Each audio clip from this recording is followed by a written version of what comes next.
ওকে, হ্যাঁ recording on করে দিলাম। আচ্ছা, এখন হচ্ছে অপারেটিং সিস্টেমটা কি এবং অপারেটিং সিস্টেমের মেইন গোলটা কি, আমরা কেন অপারেটিং সিস্টেম ইউজ করব, এগুলা হচ্ছে ইন্ট্রোডাক্টরি যে চ্যাপ্টারটা, এই চ্যাপ্টারে মেইনলি এটা নিয়ে হয়েছে। তো যাই হোক, যেহেতু আজকে আমাদের ইন্ট্রোডাক্টরি ক্লাস, তো আমরা যেমন a program that act as an intermediary between a user of a computer and the computer hardware, এটা হচ্ছে আমাদের মেইন বেসিক ডেফিনেশন আর কি। মানে একটা হার্ডওয়্যারকে আমরা যে ইউটিলাইজ করব, হার্ডওয়্যারকে আমরা যে হচ্ছে ইউজার হিসেবে অ্যাক্সেস করতে পারবো, আমাদের ইনস্ট্রাকশনটাকে যে ট্রান্সফার করে দিবে মানে ইন্টারপ্রিট করে দিবে, সেটাই হচ্ছে অপারেটিং সিস্টেম। অপারেটিং সিস্টেম হচ্ছে একটা সফটওয়্যার বা প্রোগ্রামের মতো জিনিস, যেটা অ্যাক্ট অ্যাজ অ্যান ইন্টারমিডিয়ারি মানে মিডলওয়্যার বা মাধ্যম হিসেবে কাজ করে বিটুইন এ ইউজার, ইউজার মানে আমরা human beings, and as a programmer of a computer and the computer hardware, এবং কম্পিউটার হার্ডওয়্যার এবং ইউজারের মধ্যে জাস্ট একটা ইন্টারমিডিয়ারি, একটা মাধ্যম হিসেবে কাজ করে, এটাই হচ্ছে আমাদের অপারেটিং সিস্টেম। ঠিক আছে, এখন অপারেটিং সিস্টেম হইতে হইলে কিছু গোল থাকতে হবে। এই গোলগুলা মানে হচ্ছে একটা অপারেটিং সিস্টেম বানাইতে হলে আমাদের এই লক্ষ্যগুলা থাকতে হবে। গোল মানে তো লক্ষ্য বা টার্গেট আর কি। যেমন কেন অপারেটিং সিস্টেম ইউজ করি, execute user programs and make solving user problem easier. ঠিক আছে, মানে হচ্ছে এক্সিকিউট ইউজার প্রোগ্রাম, আমাদের হচ্ছে ইউজার প্রোগ্রামটাকে এক্সিকিউট করার জন্য, এবং আমাদের ইউজার যে প্রবলেম, আমরা যে প্রবলেমগুলো ফেস করি, সাপোজ দেখা গেল যে আমরা কিছু অ্যাবনর্মাল কম্পিটিশনের মুখোমুখি হইতে পারি, যেমন 1/0 করে দিলে এটাকে ইনফিনিটি দেখাবে। ইনফিনিটি মানে কি, এটা কন্টিনিউয়াসলি আমার প্রসেস হইতেই থাকবে, কিন্তু অপারেটিং সিস্টেমের কাজ হচ্ছে এই জিনিসগুলাকে সে কন্ট্রোল করবে। ঠিক আছে, আমাদের জাস্ট কনভেনিয়েন্ট টু ইউজ করে দিবে। আমার কোটা ক্লাস শুরু হয়েছে আবার অনলাইনে। এটা তোমাদের সিআর কে, সাজেদুল নাকি? হ্যালো হ্যাঁ সাজেদুল সিআর না নাকি আমিনুল? স্যার, সজীব আর হচ্ছে জুবায়ের আছে। আচ্ছা জুবাইর, জুবাইর তোমাকে আমি হচ্ছে কো হোস্ট করে দিচ্ছি, কারো ব্যাক এন্ডে সাউন্ড থাকলে তুমি এটা মিউট করে দিবা, ঠিক আছে? জি স্যার। আর জুবাইরের রোল তো 8 না? জি স্যার। আর সজীব কি 21? জি স্যার, আমি 21। ওকে,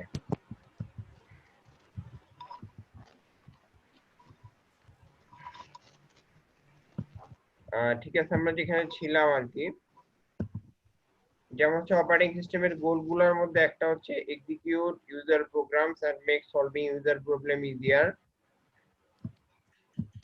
ঠিক আছে, মানে হচ্ছে জাস্ট আমরা যে ইনস্ট্রাকশন গুলা দিব বা এজ এ ইনপুট ইউনিট থেকে আমরা যে ইনস্ট্রাকশন গুলা দিব, সেটাকে এক্সিকিউট করা, সেটাকে ট্রান্সলেট করে দেওয়া বা ইন্টারপ্রিট করে দেওয়া, এটা হচ্ছে অপারেটিং সিস্টেমের একটা কাজ। এবং এই কাজগুলো সে হচ্ছে ভ্যারিয়াস অ্যাপ্লিকেশন প্রোগ্রামের মাধ্যমে করে থাকে। এবং হচ্ছে আমার ইউজার যে প্রোগ্রামগুলা, এটাকে ইফিশিয়েন্ট ওয়েতে যাতে করা যায় সেই জিনিসটা সে দেখে। মানে হচ্ছে সাপোজ কোনো অ্যাবনর্মাল সিচুয়েশন অ্যারাইজ যাতে না হয়, সেই জিনিসটাকে সে কন্ট্রোল করে, মানে make solving user problem easier. ঠিক আছে, again make the computer system, the second one is make the computer system convenient to use. Convenient মানে হচ্ছে নির্ভরযোগ্য করে তোলে। ঠিক আছে, এটা এমন না যে আমরা একটা কিছু করলাম ওইটা আমাকে একটা ভুল রেজাল্ট দিবে, আমরা একটা ঠিক জিনিস ইনপুট দিব সেটা ভুল রেজাল্ট দিবে, এরকম না। যেমন আমাদের ফর লার্জার প্রসেসিং এর জন্য বা হচ্ছে বিভিন্ন মেশিন লার্নিং, ডাটা মাইনিং, এইসব টাস্কে আমরা যখন কম্পিউটার সিস্টেম ইউজ করি, অনেক বড় বড় ক্যালকুলেশন এবং ডিপ লার্নিং এর যেসব হচ্ছে আমার ক্যালকুলেশন গুলো, ওগুলো আমরা কম্পিউটারের মাধ্যমে ইউজ করি, এবং এটা হচ্ছে কনভিনিয়েন্ট।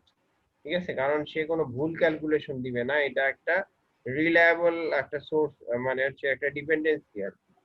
ঠিক আছে, এটা make the computer system convenient to use. আর আরেকটা জিনিস হচ্ছে কনভেনিয়েন্ট টু ইউজ কিভাবে করে, এর মধ্যে যে প্রোগ্রামগুলো সেট করা থাকে, ঠিক আছে, এই প্রোগ্রামগুলো এমন ভাবে সেট করা থাকে যে হচ্ছে কোনো ভুল রেজাল্ট দিবে না আর কি। এরপরে হচ্ছে make the computer hardware in an efficient manner.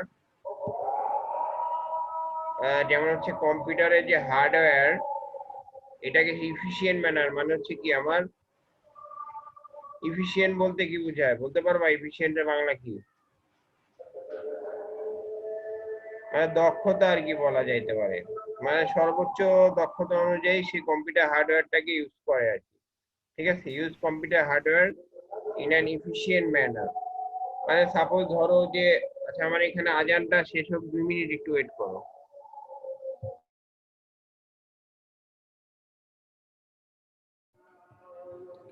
আচ্ছা আমি যেখানে ছিলাম আর কি,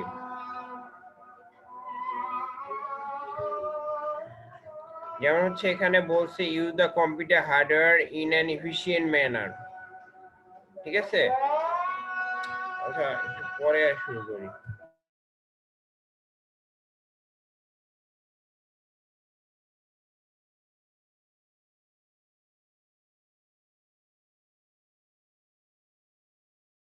এখানে হচ্ছে অপারেটিং সিস্টেমের এটা ডেফিনেশন আর main goal of operating system বললে এই 3টা পয়েন্ট জাস্ট হচ্ছে ইনক্লুড করে দিতে হবে, যে execute user programs and make just এগুলা লিখলে হবে, পয়েন্ট আউট করে 3টা পয়েন্ট লিখলে হবে।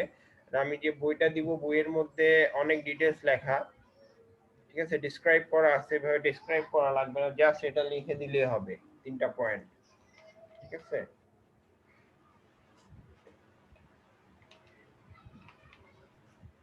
হ্যাঁ, যেহেতু অপারেটিং সিস্টেম কোর্স মিডে এই কোশ্চেনটা আসার সম্ভাবনা খুব বেশি, অপারেটিং সিস্টেম কি, এটার মেইন গোলটা কি আর এরকম আর কি জিনিসটা। হ্যাঁ, তবে ফর এক্সাম্পল অপারেটিং সিস্টেমের এখানে একটা আর্কিটেকচার বলতে আর কি কিভাবে কাজ করে অপারেটিং সিস্টেমটা। 4টা মেইন কম্পোনেন্টের মধ্যে একটা হচ্ছে অপারেটিং সিস্টেম, ঠিক আছে? অপারেটিং সিস্টেমটা কিভাবে কাজ করে, যেমন কম্পিউটার হার্ডওয়্যারের উপরে অপারেটিং সিস্টেমটা জাস্ট বসে আর কি, মানে ইন্টারপ্রেট করে। এরপরে যে ইউজারের যেমন সিস্টেম এন্ড অ্যাপ্লিকেশন প্রোগ্রাম, যেগুলো হচ্ছে আমার বিভিন্ন অ্যাপ্লিকেশন আমরা ইউজ করি, সেটা অপারেটিং সিস্টেমের মাধ্যমে হার্ডওয়্যারের সাথে ইন্টারেক্ট করে, ঠিক আছে? আর অ্যাপ্লিকেশন প্রোগ্রামগুলো হচ্ছে ইউজ করে হচ্ছে ইউজার, মানে ইউজারের রিকোয়ারমেন্ট অনুযায়ী অ্যাপ্লিকেশন প্রোগ্রামগুলো হচ্ছে অপারেটিং সিস্টেমের উপরে ইনস্টল করা থাকে। যেটা হচ্ছে অপারেটিং সিস্টেম কি করে, আমরা যে ইনস্ট্রাকশন গুলা দেই বা যে ইনপুট গুলা দেই, সেটা জাস্ট হচ্ছে অপারেটিং সিস্টেম ট্রান্সলেট করে কম্পিউটার হার্ডওয়্যারকে ওই ওয়েতে কাজ করানোর জন্য আর কি ইন্টারেক্ট করে। এই জিনিসটা এখানে ফিগারের মাধ্যমে বোঝানো হয়েছে যে 4 মেইন কম্পোনেন্টের মধ্যে একটা হচ্ছে অপারেটিং সিস্টেম। আর এখানে 4 মেইন কম্পোনেন্টের কিছু ডেসক্রিপশন দেওয়া আছে, যে computer system can be divide 4 main component. একটা হচ্ছে হার্ডওয়্যার, ঠিক আছে, প্রোভাইড বেসিক কম্পিউটিং রিসোর্স, সেটা তো আমরা সবাই জানি, যেমন CPU, main memory, input output device computer হার্ডওয়্যারের। তারপর হচ্ছে অপারেটিং সিস্টেম, অপারেটিং সিস্টেম হচ্ছে control and coordinates use of hardware among various application and users, ঠিক আছে? কন্ট্রোল অ্যান্ড কোঅর্ডিনেটস আমাদের যে হার্ডওয়্যার সিস্টেমটা থাকে সেটার সাথে সে জাস্ট হচ্ছে ইউজার এবং ইউজার প্রোগ্রামগুলা, মানে অ্যাপ্লিকেশন প্রোগ্রামগুলাকে সে ইন্টারেক্ট করে দেয় এবং এটাকে কন্ট্রোল করে, কোঅর্ডিনেট করে আর কি। এরপর হচ্ছে অ্যাপ্লিকেশন প্রোগ্রাম, অ্যাপ্লিকেশন প্রোগ্রাম হচ্ছে define the way which the system resource are use to solve the computing problem of the users, ঠিক আছে? এটা হচ্ছে application program, particular application programme particular problem solve করার জন্য হচ্ছে ইউজ করা হয়। আর এটাই বলছে যে define the way in which system resource are use to solve, এই সিস্টেম রিসোর্স গুলো আমাদের কোন ওয়েতে কাজটা সলভ করবে, ওইটা জাস্ট অ্যাপ্লিকেশন প্রোগ্রামের মাধ্যমে বলা হয়ে থাকে। মানে হচ্ছে আমরা ইউজার হিসেবে যেই কাজটা যখন করতে চাই ওইটা ওইভাবে অ্যাপ্লিকেশন প্রোগ্রামকে ইনস্ট্রাকশন দেই, অ্যাপ্লিকেশন প্রোগ্রাম আবার করে কি, এই পার্টিকুলার ইনস্ট্রাকশন গুলো দিয়ে হার্ডওয়্যারকে নক করে, তখন ওই হার্ডওয়্যারের মাধ্যমে হার্ডওয়্যারের কাজগুলো ডান করার পর অপারেটিং সিস্টেমের মাধ্যমে আবার রেজাল্ট অ্যাপ্লিকেশন প্রোগ্রামকে দেয়, ওইটাই জাস্ট ইউজারকে শো করে দেয় আর কি। এইটাই অ্যাপ্লিকেশন প্রোগ্রামের কাজ। আর ইউজারের মধ্যে people, machine and other computers এগুলো আছে, ঠিক আছে? এখন এই কোশ্চেনটা এভাবে আসতে পারে যে অপারেটিং সিস্টেম হচ্ছে one of the most important component among 4 main part, বা most important component of computer system. অথবা এরকম আসতে পারে যে describe the 4 main component of operating system. তো এইভাবে আসার সম্ভাবনা বেশি যে অপারেটিং সিস্টেম হচ্ছে একটা প্রধান একটা অংশ বা একটা main component of computer system, এটা জাস্ট ডিসক্রাইব করতে বলতে পারে। তো ডিসক্রাইব করতে বললে এই জিনিসটাকে জাস্ট এভাবে ডিসক্রাইব করে দিলে হবে আর কি, ঠিক আছে?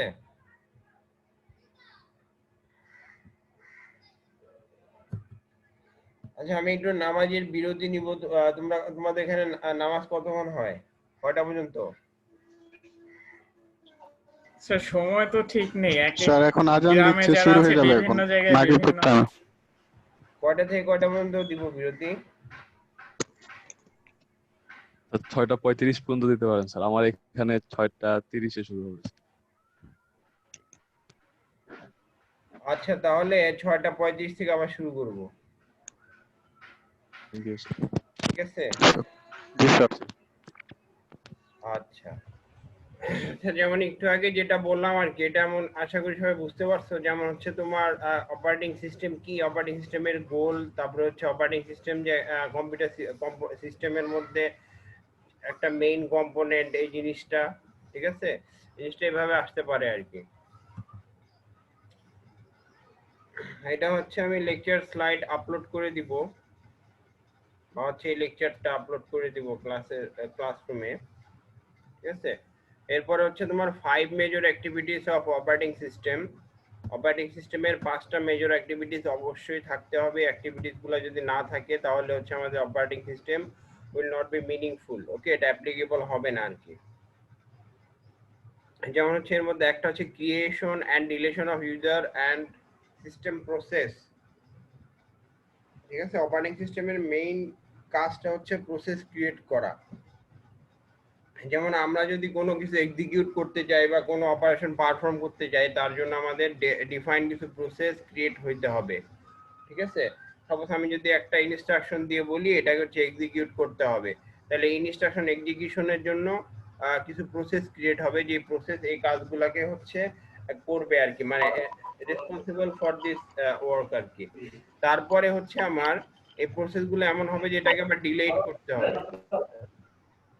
ঠিক আছে, এই প্রসেসগুলোকে আমার আবার ডিলিট করে দিতে হবে, কারণ হচ্ছে আমার প্রসেস যদি ক্রিয়েট হইতে থাকে এভাবে, তাহলে একসময় আমার হচ্ছে অপারেটিং সিস্টেমের এটা মেমোরি অনেক নষ্ট হবে বা হচ্ছে ওয়াস্ট হবে আর কি।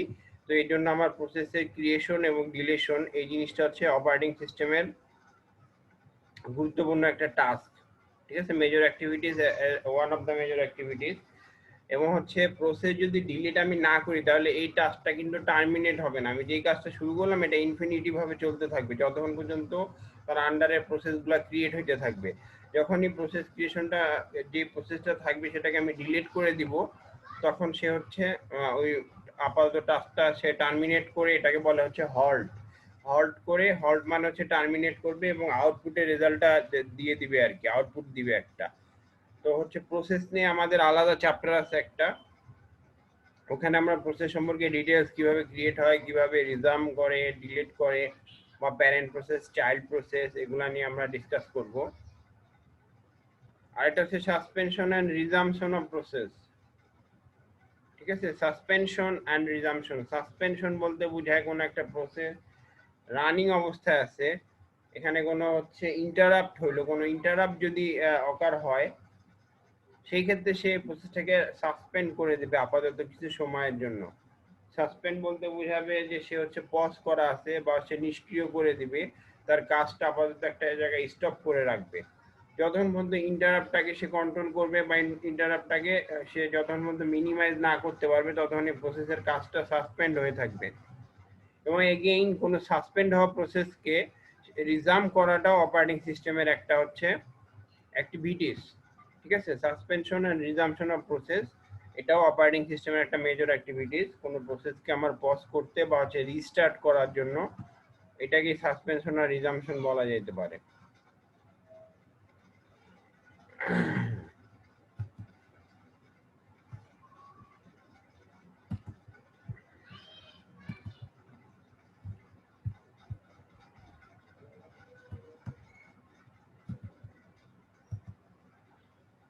আচ্ছা, এরপরে সাসপেনশন এন্ড রিজামশনের পরে হচ্ছে মেকানিজম ফর প্রসেস সিনক্রোনাইজেশন।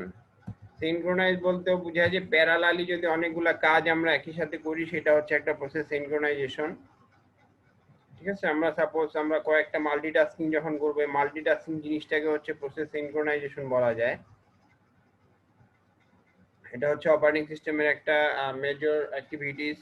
কারণ হচ্ছে প্রসেস সিনক্রোনাইজ বলতে বোঝায় যে আমি যে প্রসেসটা কাজ করলাম, বা হচ্ছে এটা যে কনকারেন্টলি অনেকগুলো প্রসেস রান হচ্ছে, এই জন্য আমার হার্ডওয়্যারকে ইউটিলাইজ করা বা রিসোর্সগুলোকে ইউটিলাইজ করা, টোটালটাই অপারেটিং সিস্টেমের কাজ আর কি। এই জন্য এটা একটা মেজর অ্যাক্টিভিটিস। আরেকটা হচ্ছে মেকানিজম ফর প্রসেস কমিউনিকেশন। প্রসেসগুলোর মধ্যে একটা ইন্টার প্রসেস কমিউনিকেশন থাকবে। কারণ হচ্ছে আমি যখন সাপোজ একটা কিছু ইনপুট দিলাম, ইনপুটটা হচ্ছে ক্যারি করে আমার সিপিইউ কে সেন্ট্রাল প্রসেসিং ইউনিট যেহেতু সব কাজগুলো করে, ওখানে নিয়ে যাওয়ার জন্য কিছু প্রসেসের দরকার হবে, মানে সোর্স টু ডেস্টিনেশনে প্রসেস মুভমেন্টের জন্য কিছু, সরি ইনস্ট্রাকশন মুভমেন্টের জন্য কিছু প্রসেস ক্রিয়েট হবে, তারপরে কিছু অপারেশন পারফর্ম করার জন্য আবার স্পেসিফিক কিছু প্রসেস ক্রিয়েট হবে। ঠিক আছে, মানে প্রতিটা আলাদা আলাদা পার্টের জন্য আলাদা আলাদা প্রসেস ক্রিয়েট হবে। এখন এই প্রসেসগুলোর মধ্যে আবার একটা কমিউনিকেশন থাকতে হবে, ইন্টার প্রসেস কমিউনিকেশন বলে। বা হচ্ছে আমি যদি সাপোজ আমার যে এক্সিকিউশনের জন্য যে প্রসেসগুলো ক্রিয়েট হয়েছে, ওই প্রসেসগুলো যদি কিছু কাজ সাপোজ কোনো কিছু ডান এক্সিকিউট করে, এক্সিকিউশন রেজাল্ট আবার আমার হচ্ছে আউটপুট প্রসেসে নিয়ে যাইতে হবে, এখানেও একটা কমিউনিকেশনের দরকার হবে। মানে প্রতিটা টাস্কের জন্য আলাদা আলাদা ভাবে প্রসেস ক্রিয়েট হয়। এই প্রসেস ক্রিয়েট হইলে এদের মধ্যে একটা কমিউনিকেশন থাকতে হবে, নাইলে আমার ইনপুট থেকে ইনস্ট্রাকশন গিভেন থেকে শুরু করে আউটপুট হচ্ছে পাওয়া পর্যন্ত যে মিডল মাঝখানে যে কাজটা হবে সেটা আসলে সম্পূর্ণ হবে না যদি প্রসেস কমিউনিকেশন না থাকে। এই জন্য এই কাজটা হচ্ছে অপারেটিং সিস্টেমের একটা মেজর অ্যাক্টিভিটিস। এবং at last mechanism for deadlock handling. Deadlock জিনিসটা হচ্ছে অচল অবস্থার কি, এটা বাংলা হচ্ছে অচল অবস্থা বলে। ঠিক আছে, আচ্ছা তোমরা কি বুঝতেছো, কোনো প্রবলেম আছে নাকি? নো স্যার, বুঝতে পারছি। এটা হচ্ছে জাস্ট থিওরিটিক্যাল বেসিক জিনিসগুলা প্রথম দিকে আছে, তো যেমন প্রথম চ্যাপ্টার কয়েকটা এইসব জিনিসই, মানে আমার জাস্ট আইডিয়াটা নেওয়া পরে এগুলো আবার ডিটেলস আছে অন্য চ্যাপ্টার, এখানে আমি just অ্যালগরিদম বা এগুলা দেখবো আমরা, অ্যালগরিদম গুলো আবার ল্যাবে ইমপ্লিমেন্ট করব,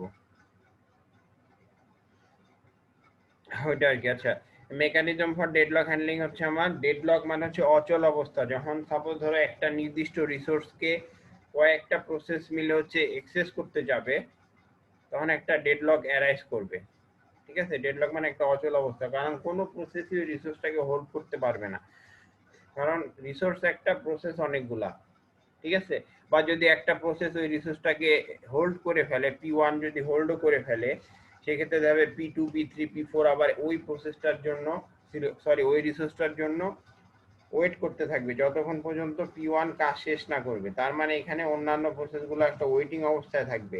ওয়েটিং বলতে অন্যান্য কাজগুলো আসলে হবে না।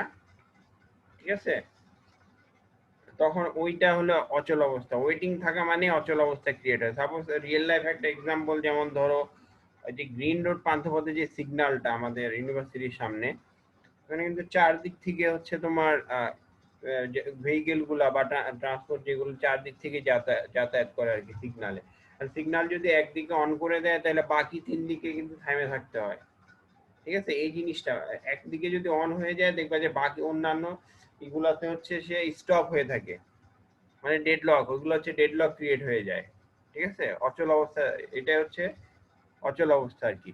তো অপারেটিং সিস্টেম কিছু অ্যালগোরিদম ইউজ করে, যে অ্যালগোরিদম গুলো আসলে এই জিনিসটাকে সে কন্ট্রোল করে যাতে ডেডলক অ্যারাইজ না হয়। সাপোজ আমি একটা কাজ করলাম, একটা সফটওয়্যার রান করলাম, আর একটা সফটওয়্যারের যাতে হচ্ছে আমার স্টপ না হয়ে যায়, বা এরকম আর কি কাজটা।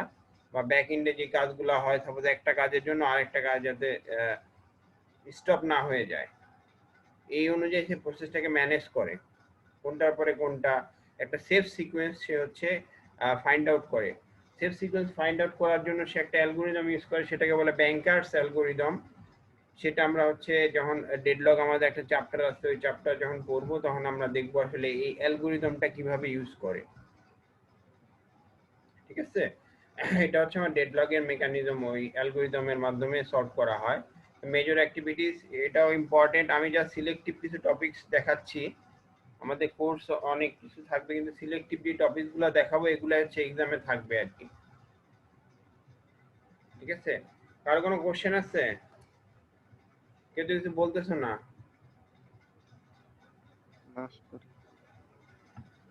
কোশ্চেন না নাই? স্যার, এগুলো তো আসলে থিওরিটিক্যাল স্যার। থিওরিটিক্যাল থাকলে একটু মাথায় ওইভাবেই করতে হবে, যেমন জি স্যার। ধরো যে তোমার রিজাম্পশন, এই প্রসেসগুলো আমি যখন দেখাবো তখন দেখবা কি কিভাবে ক্রিয়েট হয় ডিলেট হয়। এটা তো ইন্ট্রোডাক্টরি, এটা আমি এই জন্য ইন্ট্রোডাক্টরি কথাগুলো জাস্ট বলে নিচ্ছি, বা এগুলা হয়তো গ্রুপ এতে প্রথম দিকে দুই একটা কোশ্চেনে আসতে পারে। জাস্ট বেসিক জিনিসগুলো বলে নিচ্ছি, কোনটা ডেডলক কি, কমিউনিকেশনটা কি, প্রসেস সিনক্রোনাইজেশনটা কি, প্রসেস ক্রিয়েশন ডিলেশনটা কি, প্রসেসটা কি, এগুলো আর কি। ঠিক আছে, প্রসেস জিনিসটা হচ্ছে আমার স্মল ইউনিট অফ এক্সিকিউশন, মানে আমার যে কাজগুলো আমি কমপ্লিট করব বা এক্সিকিউট করব এগুলো পার্ট বাই পার্ট একটা ছোট ছোট ইউনিটে ভাগ হয় আর কি, মানে কিছু এই পোর্শনে কাজ এটা, ওই পোর্শনে কাজ এটা, এগুলো আর কি করে প্রসেস। মানে একটা প্যারেন্ট প্রসেসের আন্ডারে অনেক চাইল্ড প্রসেসও ক্রিয়েট হয়। ঠিক আছে, এই রেজাল্ট গুলা বা এই প্রসেসের কাজগুলা কিন্তু আবার হচ্ছে ইন্টার প্রসেস কমিউনিকেশনের মাধ্যমে এক প্রসেস থেকে আরেক প্রসেসে যায়, এরকম আর কি জিনিসটা। ঠিক আছে, টোটালটা প্রসেস নিয়েই কাজ আমাদের, যে কোনো এক্সিকিউশনে প্রসেসটাই হচ্ছে মেন। কম্পিউটার আমাদের যত এক্সিকিউট হয় সবগুলো একটা প্রসেস ক্রিয়েট হয়, এই প্রসেস ক্রিয়েট হয়, এই প্রসেসগুলো হচ্ছে কাজ করে।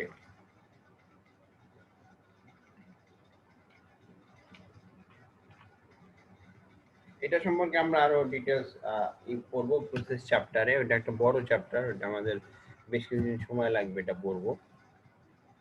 যাই হোক, এখন হচ্ছে অপারেটিং সিস্টেমের কয়েকটা টাইপ আছে, কিছু টাইপের অপারেটিং সিস্টেম, যেমন ধরো যে রিয়েল টাইম অপারেটিং সিস্টেম, নাম শুনছো? রিয়েল টাইম বলে না, যেমন আর্টিফিশিয়াল ইন্টেলিজেন্সে বা রোবোটিক্সে রিয়েল টাইম এই জিনিসটা কিন্তু অনেকটা ইন্ট্রোডিউস করা থাকে। রিয়েল টাইম বলতে বোঝে আমি যেরকম রেসপন্স পাবো সাথে সাথে ওইটার উপরে বেস করে আমাকে যেরকম নলেজ দেওয়া, আমি যেরকম আমি ইনপুট পাবো ওইটার উপরে বেস করে আমি রেসপন্স করব।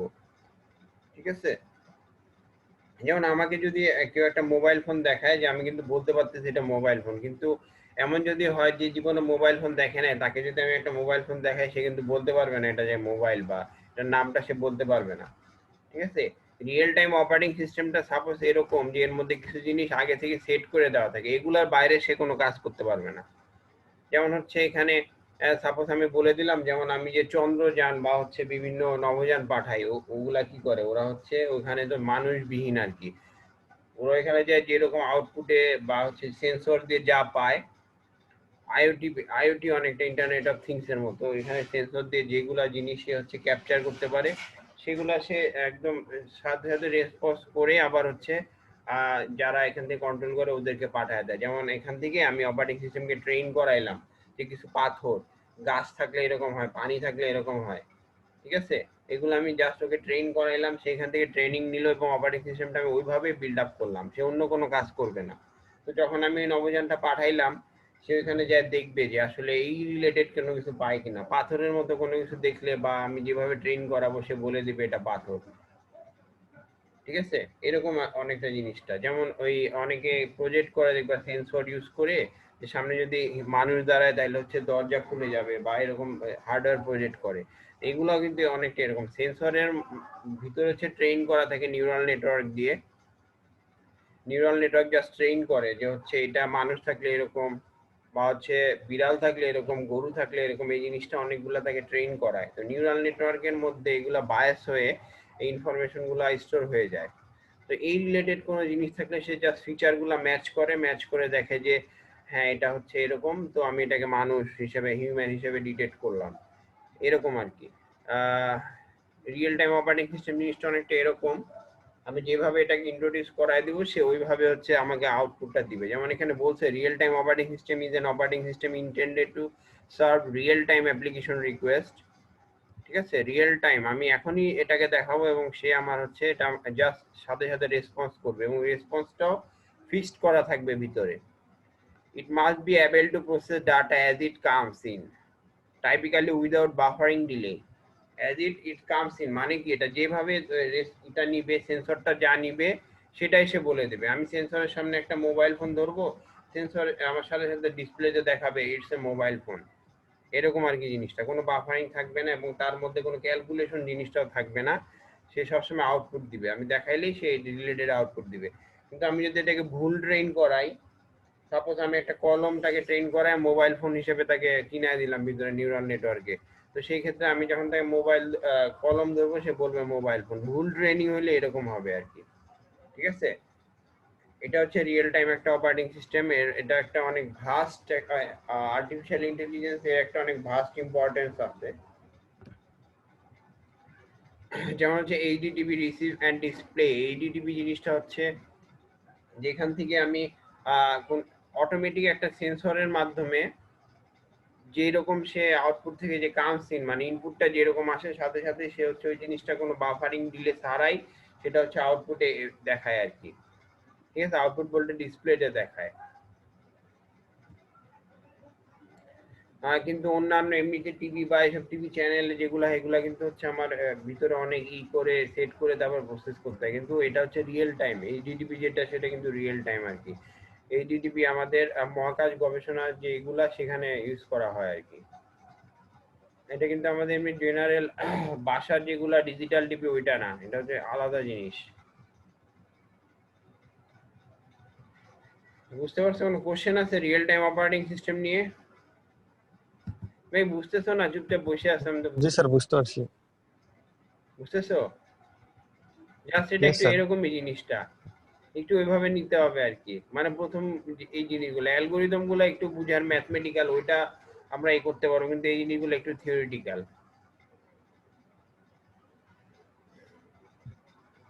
আর একটা হচ্ছে স্মার্ট কার্ড অপারেটিং সিস্টেম। এটা তো সবাই জানো। স্মার্ট কার্ড অপারেটিং সিস্টেম যেমন হচ্ছে আমাদের একটা স্মার্ট কার্ডের মধ্যে একটা চিপ থাকে, ওইটার মধ্যে একটা অপারেটিং সিস্টেম দেওয়া থাকে, বা একটা ক্রেডিট কার্ড এর মধ্যে একটা অপারেটিং সিস্টেম থাকতে পারে, বা ID card, digital ID card যেগুলা, ওগুলার মধ্যে একটা চিপের মতো থাকে, ওইটা একটা ছোট অপারেটিং সিস্টেম হিসেবে ডিফাইন করা আর কি। যেমন এর মধ্যে বেশি কোনো পার্ট থাকে না, জাস্ট হচ্ছে আমার আইডেন্টিটিটা বা আমার অথরাইজেশনটা অ্যাক্সেস করার জন্য বা ভেরিফাই করার জন্য যেগুলো ইনফরমেশন যতটুকু দরকার সেইটাই জাস্ট এর মধ্যে থাকবে। ঠিক আছে, যেমন smart card operating system is a program that runs on a processor of smart card. একটা স্মার্ট কার্ডের মধ্যে প্রসেসর যেটা থাকে সেটা আমার জাস্ট র্যাম রমের মধ্যে থাকে আর কি। স্মার্ট কার্ডের মধ্যে যে রমটা থাকে ওই রমের মধ্যে আমার প্রসেসর এবং আমার এই ফাইল স্ট্রাকচার গুলা যেগুলো হচ্ছে আমার ইনফরমেশন এগুলো স্টোর হওয়া থাকে। আর র্যাম হচ্ছে জাস্ট প্রসেসিং কাজের জন্য ইউজ করা হয়। আর ডাব্লিউএপিআর রম যেটা, সেটা হচ্ছে আমার ইউজার ইন্টারেক্ট করে। যেমন আমি যে পাসওয়ার্ডটা আমার যে কার্ডটা আমি পাঞ্চ করলাম, পাঞ্চ করার পরে এর মধ্যে আমার যে ইনফরমেশন গুলো ফাইল আকার স্টোর করা আছে সেটা জাস্ট মেশিনের সাথে ইন্টারেক্ট করবে, মানে ম্যাচ করাবে, একটা সেন্সর ডিভাইসের মতো কাজ করে। নট এটা, কিন্তু এটা সেন্সর না, এটা জাস্ট একটা পার্টিকুলার পার্ট, রম এবং র্যামের মধ্যে একটা পার্টিকুলার পার্ট যেটা ভেরিফাই করে আমার অথরাইজেশনটা বা আমার অ্যাক্সেসটাকে ভেরিফাই করে দেয়। যেমন এখানে বলছে operating system is store in ROM, user interact through EPROM temporary যেমন হচ্ছে ইউজার ইন্টারেক্ট থ্রো ডাব্লিউএপিরম, যেটা আমি একটু আগে বললাম যে ইউজারের সাথে মেশিনের যে ইন্টারেক্টটা হবে সেটা এটার মাধ্যমে হবে। আর টেম্পোরারি ডাটা ইন র্যাম, মানে আমার টেম্পোরারি ডাটা আমি যেগুলা প্রসেস করতেছি এখান থেকে আমার যে প্রসেসরটা রান হবে এবং অপারেটিং সিস্টেমটা যে রান হচ্ছে রমের উপরে, এখানে যে এক্সিকিউশন ডাটাগুলা বা এই প্রসেসিং ডাটাগুলা জাস্ট টেম্পোরারি র্যামের মধ্যে স্টোর হয়ে থাকে। এবং the user data is organized in file structure, file স্ট্রাকচারে ইউজার ডাটাগুলা স্টোর হয়। ঠিক আছে, স্টোরেজের কাজটা করে রম, আর আমার হচ্ছে যে প্রসেসিং টেম্পোরারি ভাবে প্রসেসিং হয় সেটা হচ্ছে র্যামের মাধ্যমে হয়। আর আরেকটা জিনিস হচ্ছে ইন্টারেক্ট যে করে, ইন্টারেক্টের জন্য হচ্ছে আমার ডাব্লিউপি রমটা ইউজ করা হয়।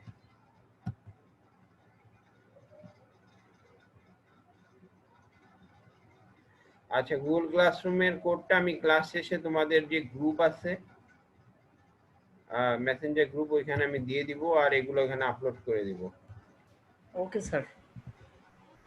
ঠিক আছে, এটা হচ্ছে আমাদের স্মার্ট কার্ড অপারেটিং সিস্টেম। যেমন এক্সামে এরকম আসতে পারে, describe various type of operating system, এটা মিডে আসতে পারে, ইম্পর্টেন্ট, এই জন্য আমি এটা বলতেছি। রিয়েল টাইম অপারেটিং সিস্টেমটা কি, স্মার্ট কার্ড অপারেটিং সিস্টেমটা কি, এবং আরেকটা হচ্ছে আমার এমবেডেড অপারেটিং সিস্টেম। এটাও খুব একটা ইম্পর্টেন্ট জিনিস। এটা কিন্তু সাপোজ এটিএম মেশিন, এটার একটা পারফেক্ট এক্সাম্পল আর কি। ঠিক আছে, an embedded operating system is a special operating system for use in computer built into a larger system.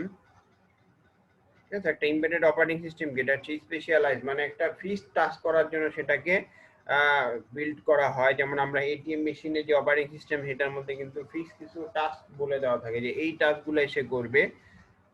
এবং হচ্ছে ডিফাইন কিছু জিনিস। তো এটা আর কি অপারেটিং সিস্টেম এমবেডেড করা থাকে একটা সিস্টেমের মধ্যে। এটা একটা স্পেশালাইজড অপারেটিং সিস্টেম, মানে ডিফাইন কিছু কাজের জন্য সে specialized for use in computer build into a larger system. যেমন একটা পুরা এটিএম সিস্টেমটা কিন্তু অনেক বড় একটা নেটওয়ার্ক, যেমন পুরা শুধু ঢাকা শহরে কিন্তু ধরো ডাচবাংলার কয়েক হাজারের উপরে এটিএম বুথ আছে, এটিএম মেশিন আছে। এটাই বলছে আর কি, একটা লার্জার সিস্টেমের একটা পার্ট হিসেবে এটা ইউজ করা হয়। যেমন প্রতিটা কম্পিউটার, এই প্রতিটা এটিএম মেশিনে একটা কম্পিউটারের মধ্যে যে অপারেটিং সিস্টেমটা দেওয়া থাকে এটিএম বুথে, ওইটা হচ্ছে একটা embedded operating system, specialised for specific কিছু টাস্কের জন্য স্পেশালাইজড। এবং an embedded system is a large computer that is a part of different kind of machine. Embedded system আমার এই টোটাল সিস্টেমটা, টোটাল এটিএম সিস্টেমটা একটা এমবেডেড সিস্টেম। আর এখানে যে কম্পিউটার গুলা বা অপারেটিং সিস্টেম গুলা, এটা হচ্ছে এমবেডেড সিস্টেমের আলাদা আলাদা পার্ট, মানে প্রতিটা এটিএম একটা আলাদা আলাদা পার্ট আর কি। ওই আর যেমন স্পেসিফিক যে আলাদা আলাদা এটিএম বুথ গুলা, এই বুথ গুলা একটা পার্ট, আর টোটাল সিস্টেমটা হচ্ছে একটা লার্জার এমবেডেড সিস্টেম, এটাই বলছে আর কি। ঠিক আছে, an embedded system is a computer that is a part of different kind of machine. একটা লার্জার মেশিনের একটা ক্ষুদ্র পার্ট হবে, ক্ষুদ্র ক্ষুদ্র পার্ট গুলা একটা এমবেডেড অপারেটিং সিস্টেম হিসেবে থাকে। এক্সাম্পল এর মধ্যে বলছে যে যেমন হচ্ছে কার, কম্পিউটারস ইন কার, মানে আমরা গাড়িতে যে কম্পিউটার ইউজ করি, বা ট্রাফিক লাইট, ডিজিটাল টেলিভিশন এবং এটিএম, এটা দিয়ে সবচেয়ে ভালোভাবে বোঝা যায় এটিএম মেশিনটা দিয়ে এমবেডেড অপারেটিং সিস্টেমটা। কারণ ডিজিটাল টেলিভিশন বলতে এর মধ্যে কিন্তু আমরা ইউটিউব বা হচ্ছে আমরা ইন্টারনেটও ইউজ করতে পারি, কিছু জিনিস ইউজ করা যায়, মানে এর মধ্যে সেট আপ করে দেওয়া আছে, অ্যান্ড্রয়েডের মতো কিছু অ্যাপসও চালানো যায় মেবি। ঠিক আছে, এরকম আর কি জিনিসটা, মানে স্পেসিফিক কিছু টাস্কের জন্য আমরা এমবেডেড অপারেটিং সিস্টেমটা ইউজ করি।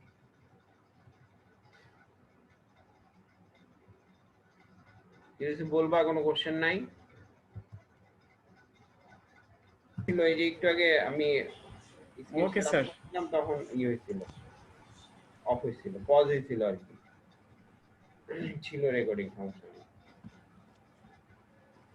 ঠিক আছে, স্মার্ট কার্ড অপারেটিং সিস্টেম আর এমবেডেড অপারেটিং সিস্টেম বুঝতে পারছো? এমবেডেড মানে একটা লার্জার সিস্টেমে আমি একটা স্পেশালাইজড অপারেটিং সিস্টেম সেটআপ করে রাখবো, যেটা আমার শুধু স্পেসিফিক কাজ করবে। আর স্মার্ট কার্ড অপারেটিং সিস্টেম একটা স্মার্ট কার্ডের মধ্যে কোনো ভেরিফিকেশনের জন্য আমি কিছু ইনফরমেশন দিয়ে রাখবো, যেটা শুধুমাত্র ওই পার্টিকুলার সিস্টেমে রিড করতে পারবে। ওই জিনিসটা হচ্ছে স্মার্ট কার্ড অপারেটিং সিস্টেম। এই দুইটার মধ্যে এটা হচ্ছে পার্থক্য। বুঝতে পারছো? যেমন আমাদের এমবেডেড এটিএম বুথে যে অপারেটিং সিস্টেম, সেটা কিন্তু খালি যে আমার কার্ড রিড করে তা না, সে কিন্তু আমার ব্যাংকিং ইনফরমেশন গুলো শো করতে পারি, বা ওইখানে যারা এই থাকবে দেখবা যে মেশিনটা অন অফ হয়ে গেলে ওখানে কিন্তু অনেক কিছু আমি মানে চেঞ্জ করতে পারি, বা এটা আমার একটা ইউজার ইন্টারফেস আছে। আমি লাগাচ্ছি কি দেখেন। আর হচ্ছে স্মার্ট কার্ড অপারেটিং সিস্টেমটা, এটার মধ্যে ওইরকম কিছু নাই, জাস্ট আমার একটা কিছু পার্সোনাল ভেরিফিকেশনের কিছু ইনফরমেশন থাকে, যেটা আমি পার্টিকুলার মেশিনের মাধ্যমে বা পার্টিকুলার সিস্টেমের মাধ্যমে ভেরিফাই করতে পারি। Yes, sir. বুঝছো? দুইটা সেম না, দুইটা পার্থক্য আছে। আর আরেকটা রিয়েল টাইম, তো রিয়েল টাইমটা বুঝছো তো সবাই নাকি? जी सर। আর কোনো কোশ্চেন নাই? আজকে যেগুলো পড়াইলাম আমি, এটা রেকর্ডিংটা গুগল ক্লাসরুমে আপলোড করে দিব, আর এই পিডিএফ ফাইল আর লেকচার এটাও আপলোড করে দিব। আর তোমাদের Okay, গুগল sir. ক্লাসরুমের কোডটা আমি ক্লাস শেষে এসে দিয়ে দিচ্ছি।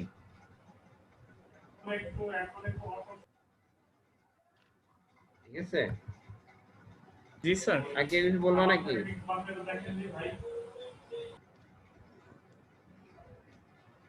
আর কোনো কোশ্চেন নাই?